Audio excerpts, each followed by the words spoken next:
আসসালামু আলাইকুম। ATN বাংলা সংবাদে সবাইকে স্বাগত জানাচ্ছি। মমরিনাজ মমের শুরুতেই বিআরবি কেবল সংবাদ শিরোনাম। তারুণ্য সমাবেশে বিএনপির ৩ অঙ্গ সংগঠনের নেতাকর্মীর ঢল নয়াপল্টন এলাকায় জনসমুদ্রে পরিণত। বিকেলে বক্তব্য রাখবেন তারেক রহমান। 14 বছর পর কারামুক্ত জামায়াত নেতা ATM আজহার। শাহবাগের নেতাকর্মীদের সংবর্ধনা। দলের নেতাদের ওপর জুডিশিয়াল কিলিং এর অভিযোগ।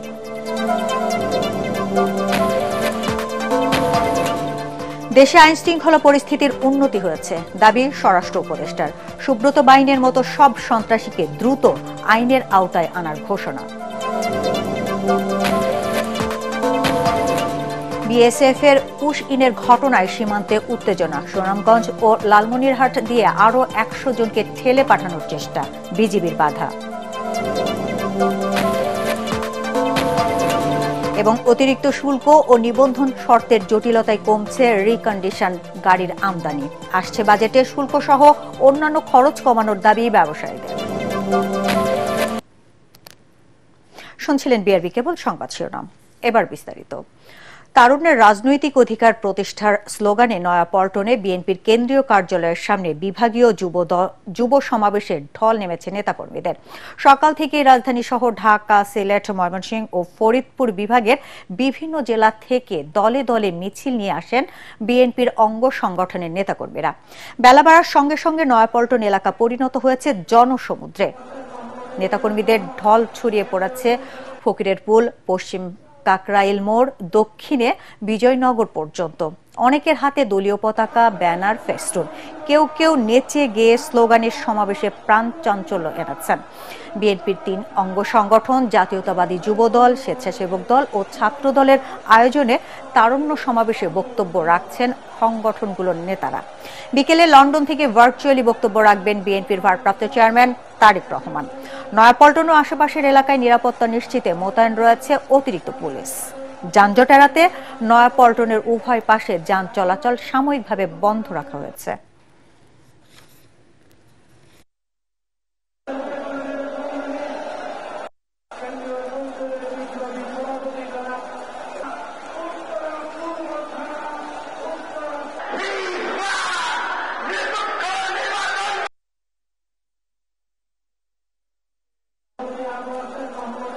(2014, 2024, 2024 সালে তরুণদেরকে ভোটাধিকার থেকে বঞ্চিত করা হয়েছে। সুতরাং পরিবর্তিত পরিস্থিতিতে তরুণদের উপরে বাংলাদেশ জাতীয়তাবাদী দল বিএনপি অতীত আস্থা রেখেছে, ভবিষ্যতে আমরা আস্থা রাখতে চাই। তরুণদেরকে দায়িত্ব দিলে আমার বিশ্বাস যেভাবে এই ফ্যাসিস্ট হাসিনা পালিয়ে গিয়েছে, তরুণরাও বাংলাদেশকে বিপ্লব সাধিত করবে, সুন্দর স্বাধীন সার্বভৌমত্ব একটি বাংলাদেশ উপহার দেবে। বাংলাদেশ বিনির্মাণের জন্য তরুণ সমাজকে কেমন করে কাজে লাগাচ্ছেন সেই বক্তব্য কিন্তু দুনিয়া এই মঞ্চ থেকে আজকে দিবেন। আগামী দিনের সাম্য এবং মানবিক বাংলাদেশ বিনির্মাণে তরুণ সমাজের কি ভূমিকা থাকবে সেই দিক নির্দেশনামূলক বক্তব্য কিন্তু আজকে এই মঞ্চ থেকে আসবে। আমরা সেই দিক নির্দেশনা পালন করার জন্য রাজপথ থেকে কাজ করে। দর্শক, এই মুহূর্তে সেখানে আছেন আমাদের সহকর্মী মাজহারুল হক মুহাজির। আমরা সরাসরি চলে যাচ্ছি তার কাছে। মুহাজির, সমাবেশে কেন্দ্রীয় নেতারা কারা এসেছেন আর তারেক রহমান কখন বক্তব্য দেবেন?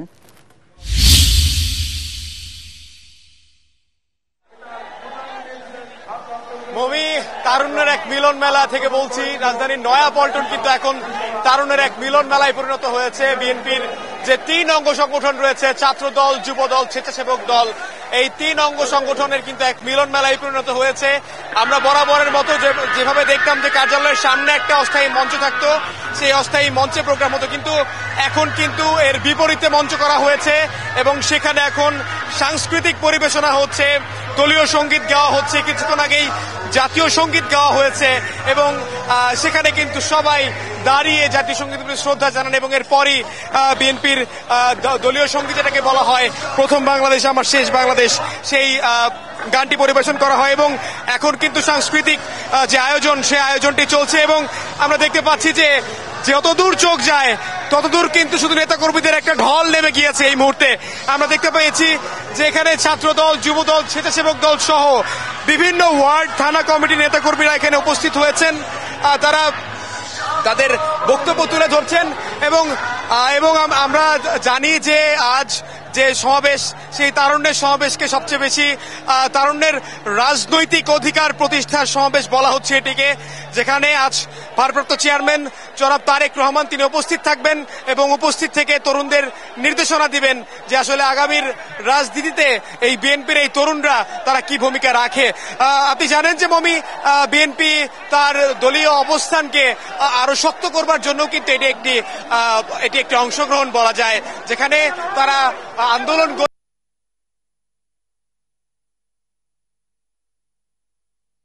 রোডম্যাপের দাবিটা তারা করেন সেটাকে যেন আরো শক্তভাবে সরকারের কাছে উপস্থাপন করা যায়, সেটা কিন্তু এখান থেকে আওয়াজ উঠছে। আমরা অনেকের সঙ্গে কথা বলেছি, আমাদের সঙ্গে কথা হয়েছে ছাত্রদলের সেক্রেটারি, আপনারা খবরেও দেখেছেন, আমরা প্রচার করেছি যে তারা কিন্তু বলছেন যে অবিলম্বে তাদেরকে সেই নির্বাচনের রোডম্যাপটা দিতে হবে এবং তরুণদের যে ভোটাধিকার, যে ভোটাধিকার আসলে দীর্ঘ 15-16 বছর প্রতিষ্ঠা হয়নি, সেই তরুণদের ভোটাধিকার, এবং এখানেও কিন্তু জুলাই গণ অভ্যুত্থানকে তারা দায় দিচ্ছেন। জুলাই গণ অভ্যুত্থানের চেতনাকে ধারণ করে যে তরুণদের হাত ধরে আসলে আমরা একটা স্বৈরাচার পতন ঘটিয়েছি, সেই তরুণদের মাধ্যমেই আগামীর বাংলাদেশ, বিশেষ করে বিএনপির মতো বড় দল, সেই বড় দলে যেন এই তরুণরা আরো সক্রিয়ভাবে অংশগ্রহণ করতে পারে, সেই বার্তাটা কিন্তু দেওয়া হবে। মমি, আপনাকে আরেকটা বিষয় জানাতে চাই, আজকের এই সমাবেশে ছাত্রদল, যুবদল, স্বেচ্ছাসেবক দলের সভাপতি, সেক্রেটারি ছাড়াও এখানে দলের সিনিয়র নেতাকর্মীরা এরই মধ্যে অংশ নিয়েছেন এবং আমরা জানি যে তারেক রহমান তিনি বক্তব্য দেবেন এবং তার বক্তব্যের মধ্য দিয়ে শেষ হবে। আমরা জানি 2টার দিকে প্রোগ্রাম শুরু হওয়ার কথা ছিল, এখন যেহেতু 2টা বেজে আমরা দেখতে পেয়েছি যে এখানে এখন অনেক নেতাকর্মীরা এসেছেন এবং সেই জায়গা থেকে এখন সাংস্কৃতিক পরিবেশনা হচ্ছে, এরপর হয়তো বা আনুষ্ঠানিকভাবে তাদের কার্যক্রম পরিচালিত হবে। মমি। মুহাজির, আপনাকে ধন্যবাদ। 14 বছর পর কারামুক্ত হলেন জামায়াত নেতা এটিএম আজহারুল ইসলাম। সকালে বাংলাদেশ মেডিকেল বিশ্ববিদ্যালয় হাসপাতালের প্রিজন সেল থেকে ছাড়া পান তিনি। এ সময় প্রিয় নেতাকে শুভেচ্ছা জানান হাজারো নেতাকর্মী। শাহবাগে অস্থায়ী মঞ্চে সংবর্ধিত হয়ে আজহারুল ইসলাম বলেন, তিনি এখন স্বাধীন দেশের মুক্ত নাগরিক। ষড়যন্ত্রমূলকভাবে জামায়াত নেতাদের উপর জুডিশিয়াল কিলিং চালানো হয়েছিল বলে অভিযোগ করেন তিনি। এ সময় জামায়াতের আমির দেশবাসীকে দলমত নির্বিশেষে ঐক্যবদ্ধ থাকার আহ্বান জানান। বিস্তারিত খায়রুল ইসলামের রিপোর্টে। কদিন আগেও ছিল অনিশ্চিত জীবন। মানবতা বিরোধী অপরাধের অভিযোগে মৃত্যুদণ্ডের সাজা কাঁধে নিয়ে দুচোখে বিভীষিকাময় অপেক্ষা। সাথী হারানোর বেদনায় যখন প্রতিটি প্রহর কাটছিল, তখনই এক রায়ে ফিরে আসে জীবনের এক নতুন সূর্যোদয়। রায়ের পরদিন বুধবার সকালে বাংলাদেশ মেডিকেল বিশ্ববিদ্যালয় হাসপাতালের প্রিজন সেল থেকে মুক্তি পান সেই ভাগ্যবান জামায়াত নেতা আজহারুল ইসলাম। নিঃশ্বাস নেন স্বাধীন মুক্ত বাতাসে। বেকসুর খালাস পাওয়া জামায়াত ইসলামের সাবেক ভারপ্রাপ্ত সেক্রেটারি জেনারেল এটিএম আজহারুল ইসলামের মুক্তিতে উচ্ছ্বসিত দলের নেতাকর্মীরা বলেন, সত্যের জয় কেউ রুখে দিতে পারে না। লাইফ থেকে যেই সোনালী দিনগুলো কেড়ে নেওয়া হয়েছে, এর ক্ষতিপূরণ আমি দেশবাসীর কাছে চাই। বিচার কাজের সাথে সংশ্লিষ্ট ছিল তাদের সবার বিচারতা নিয়ে আসবো, আমরা সেই প্রত্যাশা সরকারের কাছে ব্যক্ত করি। পরে যোগ দেন শাহবাগে জামায়াত ইসলাম আয়োজিত সংবর্ধনা ও শুভেচ্ছা মঞ্চে। প্রতিক্রিয়ায় আবেগে আপ্লুত হয়ে ন্যায় বিচারের জন্য ধন্যবাদ জানান আদালত সহ জুলাই বিপ্লবের সকল অংশীজনকে। ছাত্র সমাজই রাস্তায় রাজপথে নেমে রক্ত ঢেলে তারা এই 14.5 বছরের ফ্যাসিস্ট সরকারের সকল অত্যাচারের বিরুদ্ধে জনগণকে সাথে নিয়ে তারা রাজপথে যে আন্দোলন গড়ে তুলেছিলেন, যার কারণে গর্ব গম্ব সব চূর্ণ হয়ে বাংলাদেশ নতুনভাবে স্বাধীনতা অর্জন করতে পেরেছে।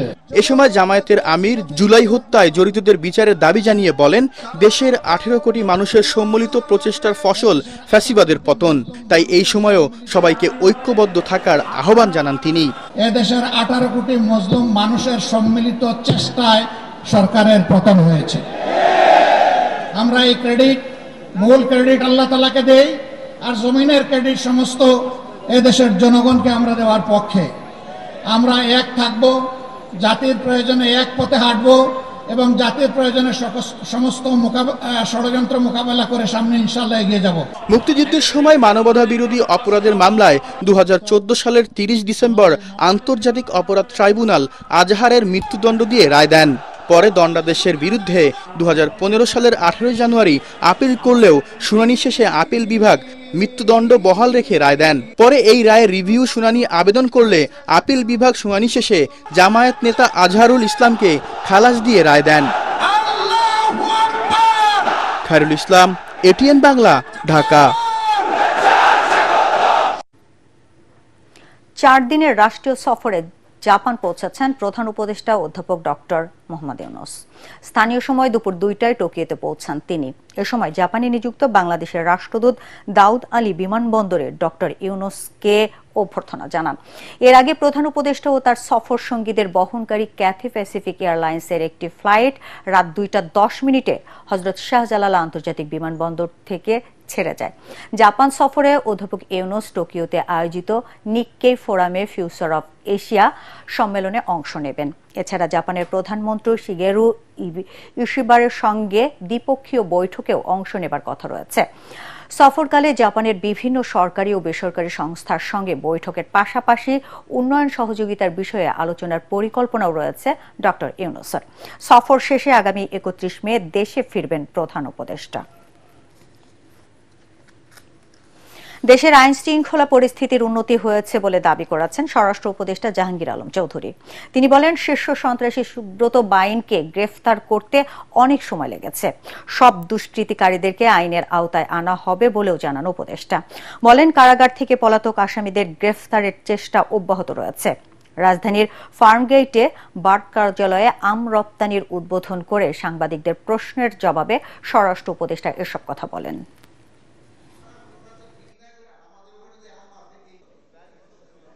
ধরতে সময় লাগে, মানে আমার কাছে তোকে মানে কোনো রকম কিছু নাই যে বললে সব একসাথে হয়ে যাবে। চেষ্টা করা হইতেছে আস্তে আস্তে সবাই এই দুষ্কৃতিকারী যারা আছে সবারই কিন্তু আইনের আওতায় নিয়ে আসা হবে। অবশ্যই হয়েছে, তো আপনারা দেখেন আস্তে আস্তে চেষ্টা। আপনি কি বলে উন্নতি হয়েছে কি হয় নাই? হয়েছে, একটু জোরে কন, নাহলে তো কেউ শুনবো না।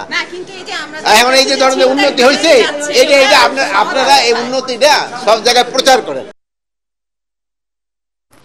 সরকারি চাকুরির সংশোধন অধ্যাদেশ 2025 প্রত্যাহারের বিষয়ে কর্মচারীদের দাবি দেওয়া মন্ত্রিপরিষদ সচিব শেখ আব্দুর রশিদকে জানানো হয়েছে। প্রধান উপদেষ্টার ডক্টর মোহাম্মদ ইউনূস দেশে ফিরলে এসব দাবি তার সামনে তুলে ধরা হবে। সচিবালয়ে মন্ত্রিপরিষদ সচিবের সঙ্গে বৈঠক শেষে একথা জানিয়েছেন ভূমি মন্ত্রণালয়ের সিনিয়র সচিব ASM সালেহ আহমেদ। তিনি বলেন, কর্মচারীদের কথা জানানো হলেও এখন এ বিষয়ে মন্ত্রিপরিষদ সচিবের পক্ষে সিদ্ধান্ত নেওয়া সম্ভব নয়। তাই 31 মে জাপান সফর থেকে প্রধান উপদেষ্টা দেশে ফিরলে মন্ত্রিপরিষদ সচিব বিষয়টি তার কাছে তুলবেন।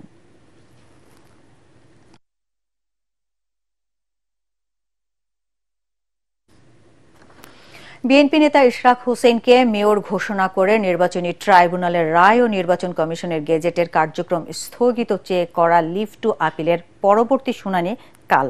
ওই দিন নির্বাচন কমিশনের বক্তব্য শুনবেন সর্বোচ্চ আদালত। সকালে প্রধান বিচারপতি সৈয়দ রেফাত আহমেদের নেতৃত্বাধীন 7 বিচারপতির বেঞ্চ আংশিক শুনানি করে পরবর্তী দিন ঠিক করেন।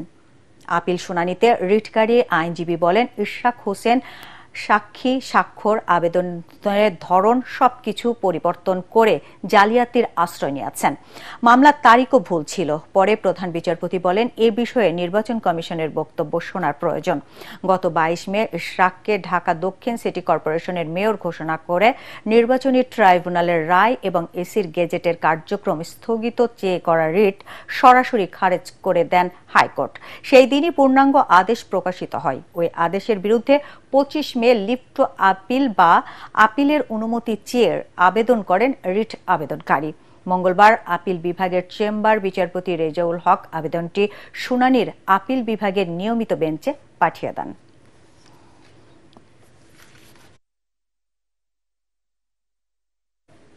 একের পর এক পুশিনের ঘটনায় বাংলাদেশ ভারত সীমান্ত জুড়ে উত্তেজনা বেড়েছে।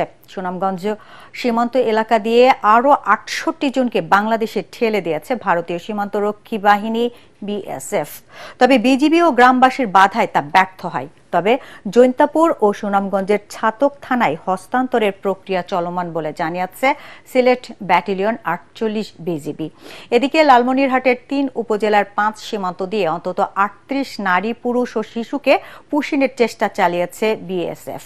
বিজিবি জানায়, ভোরে আদিতমারি উপজেলার দুর্গাপুরের চৌরাটারি সীমান্ত দিয়ে 13 জন, হাতিবান্দার বৌনচকি দিয়ে 6 জন ও পাটগ্রামের আমবাড়ি, পচা ভান্ডার ও ধবলগুড়ি সীমান্ত দিয়ে 19 জনকে বাংলাদেশে ঠেলে পাঠানোর চেষ্টা করে BSF। বিজিবি ও গ্রামবাসীর বাধায় তারা এখন অবস্থান করছে কাঁটাতারের বেড়ার ভারতীয় অংশে। এ ঘটনায় বিএসএফকে পতাকা বৈঠকের আহ্বান জানিয়েছে বিজিবি। দেশের ভৌগোলিক অখণ্ডতার প্রশ্নে কোনো আপোষ করা হবে না বলে মন্তব্য করেছেন বিমান বাহিনীর প্রধান air chief marshal Hasan Mahmud Khan. সকালে চট্টগ্রামের ভাটিয়ারি বাংলাদেশ মিলিটারি একাডেমিতে ৮৮তম বিএমএ দীর্ঘমেয়াদী কোর্সের অফিসার ক্যাডেটদের কমিশন প্রাপ্তি উপলক্ষে আয়োজিত রাষ্ট্রপতি কুচকাওয়াজে তিনি একথা বলেন। সেনাবাহিনী একটি পেশাদার, শৃঙ্খলাবদ্ধ এবং সর্বাধুনিক সমরাস্ত্র সজ্জিত বাহিনী হিসেবে আরও সুদৃঢ় ও সক্ষম হয়ে গড়ে উঠবে বলেও আশাবাদ জানান তিনি। কমিশন প্রাপ্তদের মধ্যে ১২৮ জন পুরুষ ও ২৩ জন মহিলা অফিসার রয়েছেন। এছাড়াও ৪ জন ফিলিস্তিনি অফিসার রয়েছেন যারা সেনাবাহিনীতে যোগদান করবেন।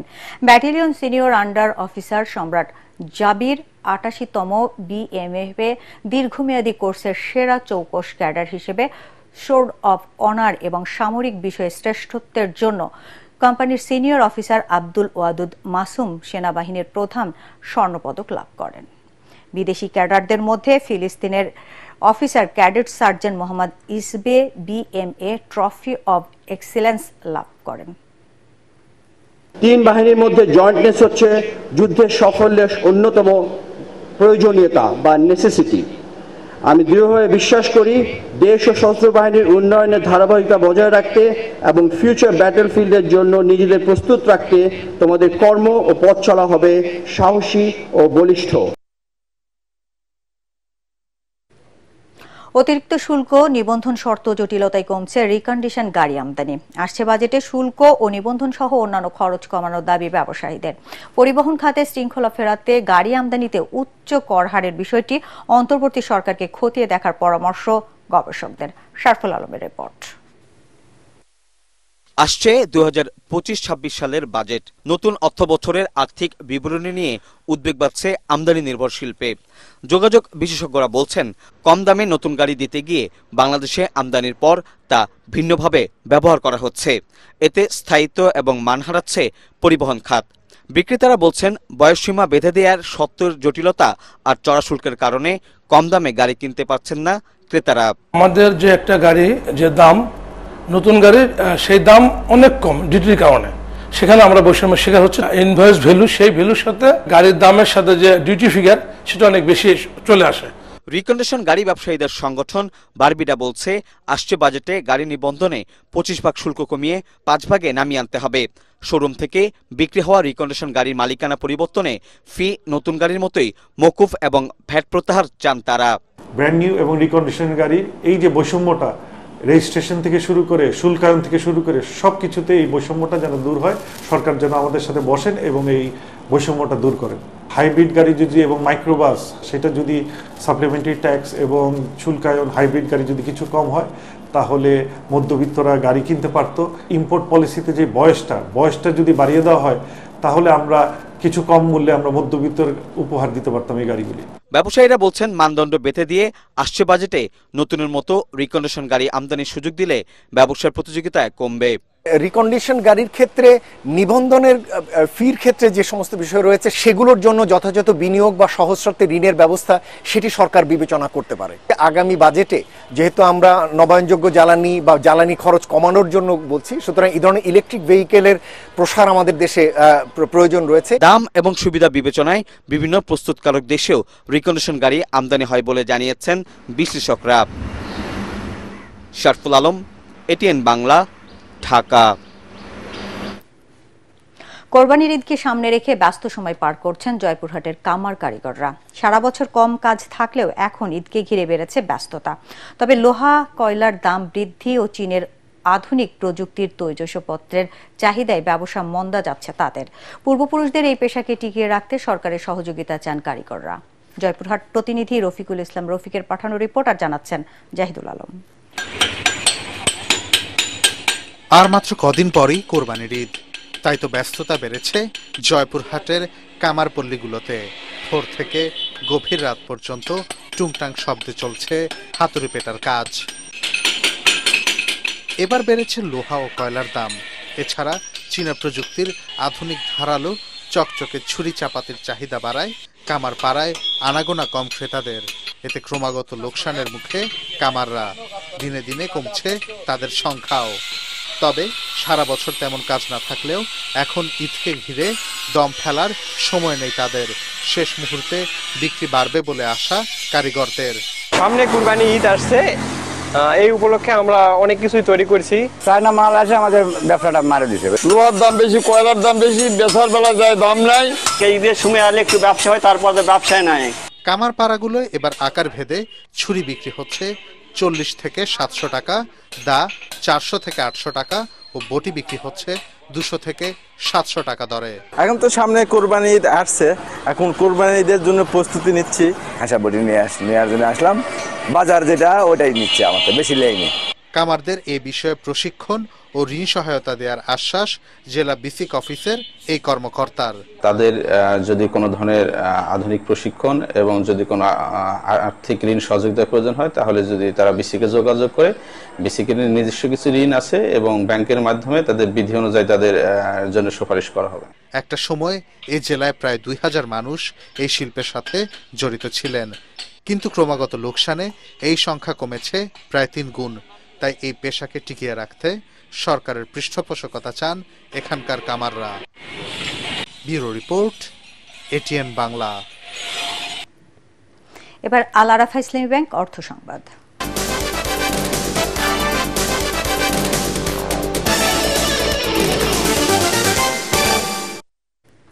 ফরিদপুরে এবছর পাটের ফলন বিপর্যয়ের আশঙ্কা করছেন কৃষকরা। গেল বছর পাট আবাদের লক্ষ্যমাত্রা ছাড়ালেও এবছর মিলছে না কাঙ্ক্ষিত ফলন। প্রচণ্ড খরা ও শ্রমিক সংকটকে কারণ হিসেবে দায়ী করছেন তারা। ফরিদপুর প্রতিনিধি কামরুজ্জামান সোহেলের তথ্য ও চিত্রে ফারহিন ইসলাম টুম্পার প্রতিবেদন। পাটের রাজধানী খ্যাত ফরিদপুরে গেল বছর বাম্পার ফলন হওয়ায় এবছর বেশি জমিতে সোনালী আঁশের আবাদ করেছেন কৃষকরা। জেলা কৃষি সম্প্রসারণ অধিদপ্তর বলছে ৮৬,৫২৫ হেক্টর জমিতে আবাদের লক্ষ্যমাত্রা থাকলেও ৬ হেক্টর বেশি জমিতে পাটের আবাদ হয়েছে। তবে বৃষ্টিপাত কমের কারণে অতিরিক্ত সেচ দেওয়ায় উৎপাদন খরচ বেড়েছে দ্বিগুণ। পাশাপাশি শ্রমিক সংকটের কারণে সময়মতো পাটের পরিচর্যা করতে পারছেন না তারা। ফলে শঙ্কা তৈরি হয়েছে ফলন বিপর্যয়ের। 4 পাতের ওষুধই দেওয়া লাগে খালি পাটে, নারী পাট বানান যায় না। তারপরে মুরগিগুলো বানানোর পরে এই যে বৃষ্টি নাই, এর কারণে সেচ দেওয়া লাগতেছে ডবল। সরকার যদি আমাদের এই পাটের একটু দাম বাড়ায় দিত, তাহলে আমরা এবারও লাভবান হইতে পারতাম। কৃষকের অনেক দাম, মানে কৃষক পাওয়া যায় না। 2-3 বেশ সেচ দিছি, আরো শেষ লাগবে। ডিজেলের দাম একটু কমলে আমরা একটু সুযোগ সুবিধা আমাকে একটু ভালো হইতো। কয়েকদিনের মধ্যে বৃষ্টি হলে পাটের উৎপাদন লক্ষ্যমাত্রা অর্জিত হবে বলে মনে করছে জেলা কৃষি সম্প্রসারণ অধিদপ্তর। বৃষ্টি জমিতে এখন পর্যন্ত যে অবস্থায় আছে এবং এটাতে তেমন কোনো ক্ষতি হবে না। এবং এই মুহূর্তে কৃষকরা যে কাজে ব্যস্ত, বিশেষ করে পাটের যে আগাছা দমন এবং পাতলাকরণ, এই কাজটি কৃষকেরা করতেছে। এবং আমরা আশা করছি যে আবহাওয়ার যে অবস্থা আছে এটাতে কিন্তু এখনো 2-1 দিন পর যদি হালকা বৃষ্টি হয়, তাহলে এটা পাটের তেমন কোনো ক্ষতি হবে না। এবছর জেলায় ৮৬,৫৩১ হেক্টর জমিতে প্রায় 2,27,০০০ মেট্রিক টন পাট উৎপাদনের আশা করছে কৃষি বিভাগ। Bureau report, ATN Bangla. এবার আন্তর্জাতিক সংবাদ।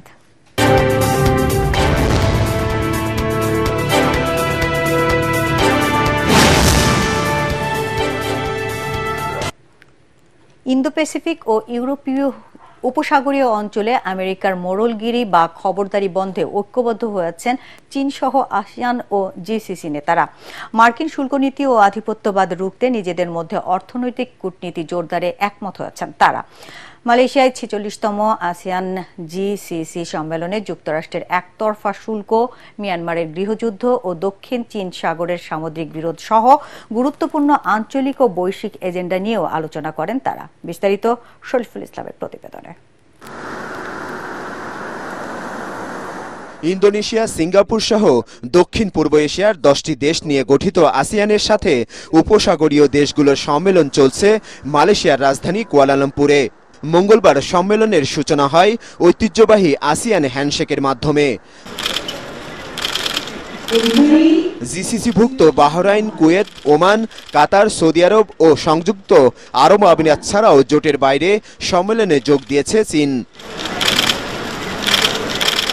পরে দুই জোটের নেতারা দক্ষিণ পূর্ব এশিয়ার মধ্যে ঐক্য বাড়ানো, কৌশলগত অগ্রাধিকার নির্ধারণ ও বিদ্যমান চ্যালেঞ্জ মোকাবেলার উপায় নিয়ে আলোচনা করেন। এতে জোরে সোরে উঠে আসে যুক্তরাষ্ট্রের একতরফা শুল্ক, মিয়ানমারের গৃহযুদ্ধ ও দক্ষিণ চীন সাগরের সামুদ্রিক বিরোধ সহ গুরুত্বপূর্ণ আঞ্চলিক ও বৈশ্বিক এজেন্ডা। মালয়েশিয়ার প্রধানমন্ত্রী আনোয়ার ইব্রাহিমের সভাপতিত্বে সম্মেলনের উদ্বোধনী বক্তব্যে যুক্তরাষ্ট্রের শুল্ক নীতি এবং আধিপত্যবাদের কড়া সমালোচনা করা হয়। যুক্তরাষ্ট্রের একতরফা শুল্ক আরোপ বৈশ্বিক বাণিজ্য ব্যবস্থাকে আরও চাপে ফেলেছে, বহুপাক্ষিকতা ভেঙে পড়েছে আর তার জায়গা নিচ্ছে সুরক্ষাবাদী নীতিমালা। জিসিসি দেশগুলোকে নিয়ে এই অঞ্চলকে বড় শক্তির আগ্রাসন থেকে আমরা নিজেদের সুরক্ষা করব। ট্রাম্প প্রশাসনের চলমান নীতিতে আসিয়ানভুক্ত দেশগুলো 10% থেকে 49% পর্যন্ত মার্কিন শুল্কের শিকার, কিন্তু বড় শক্তিগুলোর অন্যায় আচরণ ও ভূ রাজনৈতিক চাপ মোকাবেলার সক্ষমতা রয়েছে আসিয়ান এবং জিসিসির। আসিয়ানের জন্য শান্তি, স্থিতিশীলতা ও সমৃদ্ধি সব সময় মুক্ত, যেখানে পণ্য, পুঁজি ও মানুষের অবাধ প্রবাহ রয়েছে। তবে যুক্তরাষ্ট্রের স্বেচ্ছাচারী সিদ্ধান্তের চাপে এখন সেই ভিত্তিগুলো ভেঙে পড়েছে। এই সম্মেলন শুধু নিজ নিজ দেশের অর্থনীতির জন্য নয়, বরং এই অঞ্চলে আমেরিকার আধিপত্য প্রতিষ্ঠার প্রচেষ্টা রুখে দেবে। চলমান বৈশ্বিক চ্যালেঞ্জের মধ্যেও আসিয়ান ও জিসিসির মধ্যে শক্তিশালী সম্পর্ক গড়ে তোলা এখন সময়ের দাবি। এজন্য দুই জোটের মধ্যে 2024 থেকে 2028 সাল পর্যন্ত একটি যৌথ সহযোগিতা কাঠামো গ্রহণ করেছেন 16টি দেশের নেতারা। শরীফুল ইসলাম, এটিএন বাংলা। যুক্তরাষ্ট্রের শিক্ষার্থীদের ভিসা আবেদনকারীদের জন্য নতুন সাক্ষাৎকার স্থগিত করেছে ট্রাম্প প্রশাসন। একই সঙ্গে বিদেশি শিক্ষার্থীদের সামাজিক যোগাযোগ মাধ্যম যাচাই বাধ্যতামূলক করার উদ্যোগ নেওয়া হয়েছে। মার্কিন গণমাধ্যম পলিটিকো তাদের প্রতিবেদনে জানায়, মার্কিন সিনেটর মার্কো রুবিওর স্বাক্ষরিত গোপন নথিতে কনসুলার বিভাগগুলোকে নতুন করে FMO যে ক্যাটাগরির ভিসার সাক্ষাৎকারের সময় না দিতে নির্দেশনা দেওয়া হয়েছে।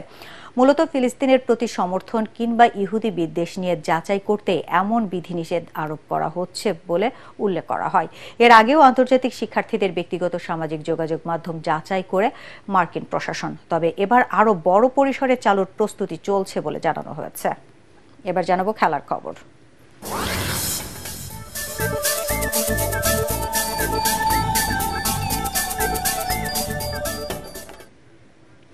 পাকিস্তানের বিপক্ষে ভালো ক্রিকেট খেলতে চায় বাংলাদেশ। লাহোরে প্রথম টি-20 ম্যাচের আগে আনুষ্ঠানিক সংবাদ সম্মেলনে বললেন অধিনায়ক লিটন দাস। এ সময় তিনি যোগ করেন, আরব আমিরাতের বিপক্ষে যে ভুলগুলো তারা করেছেন তার যেন পুনরাবৃত্তি না হয় সেই লক্ষ্য থাকবে তাদের। একসময় নিজের ব্যাটিং ফর্ম নিয়ে অধিনায়ক জানান, চেষ্টা করবেন যেন ধারাবাহিকতা ধরে রাখতে পারেন। রাত 9টায় গাদ্দাফি স্টেডিয়ামে স্বাগতিক পাকিস্তানের বিপক্ষে মাঠে নামবে টাইগাররা। আলোচনা সমালোচনা হবেই, ভালো ক্রিকেট না খেললে এটা তো নর্মাল জিনিস, বাট আমাদের সবারই চেষ্টা থাকে যে আমরা ভালো ক্রিকেটটা কিভাবে খেলতে পারি, অ্যান্ড আমরা জানি আমরা কোথায় কি মিস্টেক করেছি, আর আমরা চেষ্টা করবো ওই জিনিসটা যেন রিপিট এখানে না হয়। আমার মনে হয় আমাদের টিমটা খুব ব্যালেন্স সাইড, ভালো গেম উপভোগ করব। এশিয়ান কাপ বাছাইয়ে বাংলাদেশের প্রাথমিক দলে যোগ দিতে ইতালি থেকে বাংলাদেশে এসে পৌঁছেছেন ফাহমিদুল ইসলাম। বাংলাদেশ বিমানে ইতালির রোম থেকে সকাল 8টা নাগাদ তিনি ঢাকায় পৌঁছেন। 30 মে থেকে শুরু হচ্ছে জাতীয় দলের ক্যাম্প। ফাহমিদুলকে অভ্যর্থনা জানাতে ঢাকা বিমানবন্দরে উপস্থিত ছিলেন বাফুফের প্রোটোকল অফিসার। আনুষ্ঠানিকতা শেষে তাকে বাংলাদেশের টিম হোটেলে নিয়ে যাওয়া হয়। এর আগে মার্চ উইন্ডোতে ইতালিয়ান প্রবাসী ফুটবলার ফাহমিদুল ইসলামকে ছাড়াই সৌদি আরব থেকে ঢাকায় পৌঁছায় বাংলাদেশ দল। এরপর তীব্র সমালোচনার মুখে পড়ে কোচ এবং বাফুফে। এতে ফাহমিদুলকে পুনরায় ডাকতে বাধ্য হয় বাংলাদেশ ফুটবল ফেডারেশন।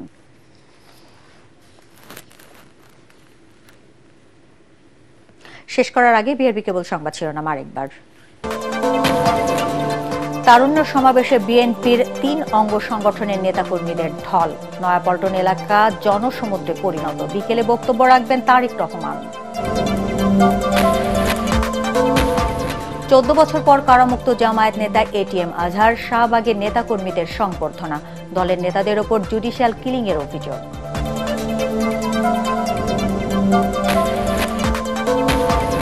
দেশে আইন শৃঙ্খলা পরিস্থিতির উন্নতি হয়েছে দাবি স্বরাষ্ট্র উপদেষ্টার।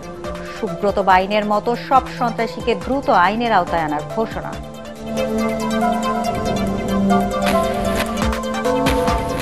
বিএসএফ এর পুশিনের ঘটনায় সীমান্তে উত্তেজনা। সুনামগঞ্জ ও লালমনিরহাট দিয়ে আরো 100 জনকে ঠেলে পাঠানোর চেষ্টা, বিজিবির বাধা।